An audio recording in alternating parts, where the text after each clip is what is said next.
So at the Vicarage, we care for the whole person living with dementia, understanding it from a medical perspective, looking at what the illness is, the disease process, diagnoses, and ways to potentially slow the process.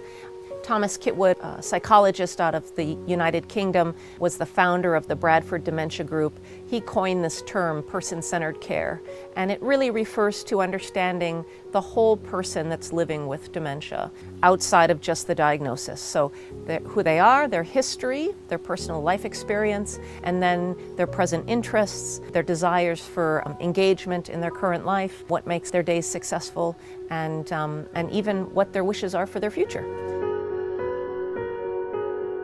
And at the Vicarage, one way that we think about caring for someone in a person-centered manner is to what we refer to as normalize aspects of their dementing illness. So an example that I use frequently is to talk about this medicalized concept of wandering, when people are feeling the need to move and go, maybe anxious about something and need to get out for a walk, rather than engaging with them in a way that is perhaps more institutional by locking doors. Our doors are unlocked. It's a secure facility, but we do allow them to walk and move, and we walk with them or we wander with them.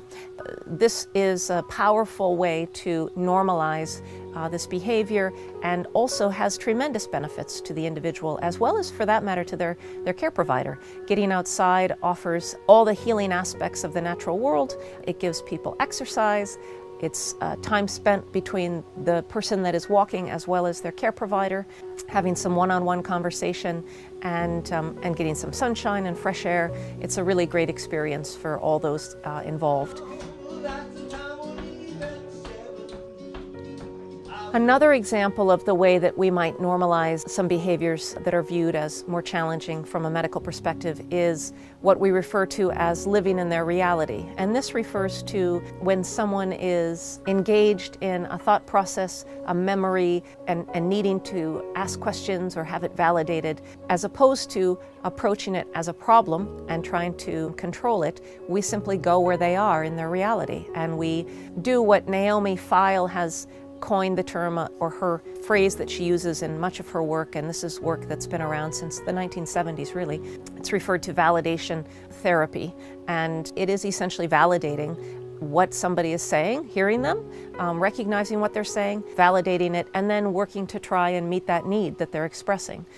And so by living in somebody's reality and validating that it's appreciated, it's understood, it's heard, we're normalizing that experience that from a medical perspective may be viewed as problematic and challenging and something that needs to be altered. All of these aspects of normalization that we engage in at the Vicarage help to create what I refer to as the culture of dementia at the Vicarage, which is a culture that, again, is working hard to validate, to recognize, and to respond appropriately to the needs of the individuals that are living with these illnesses. The culture looks different, but it ends up being a more, again, in Thomas Kitwood's words, a more person-centered culture. Steers a little further away from a medicalized perspective towards a more social, psychological, and emotional care model.